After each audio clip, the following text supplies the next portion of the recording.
شروع اللہ کا نام لے کر جو بڑا مہربان نہایت رحم والا ہے۔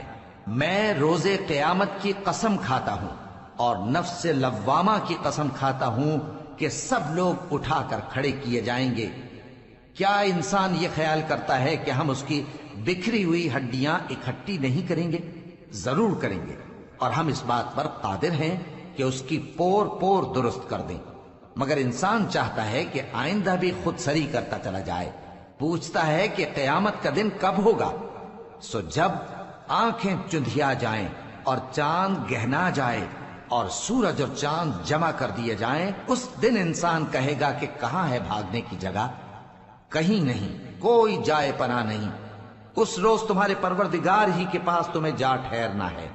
اس دن انسان کو جو عمل اس نے آگے بھیجے اور جو پیچھے چھوڑے ہوں گے سب بتا دیے جائیں گے۔ بلکہ انسان آپ اپنا گواہ ہے، اگرچہ عذر و معذرت کرتا رہے۔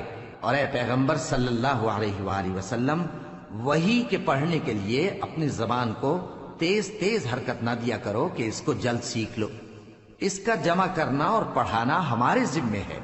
سو جب ہم اسے پڑھا کریں تو تم اس کو سنا کرو اور پھر اسی طرح پڑھا کرو۔ پھر اس کے معانی کا بیان بھی ہمارے ذمے ہے۔ مگر لوگو، تم دنیا کو دوست رکھتے ہو اور آخرت کو چھوڑے دیتے ہو۔ اس روز بعض چہرے رونقدار ہوں گے، اپنے پروردگار کی طرف نظر کیے ہوئے ہوں گے، اور بہت سے چہرے اس دن اداس ہوں گے، خیال کریں گے کہ ان کے ساتھ کمر توڑ معاملہ کیا جائے گا۔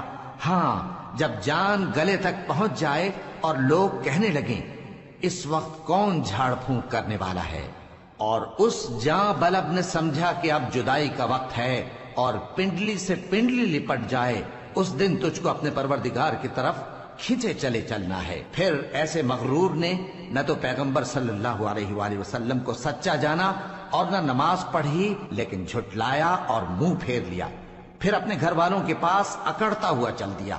خرابی ہے تیری، خرابی پر خرابی ہے، پھر خرابی ہے تیری، خرابی پر خرابی ہے۔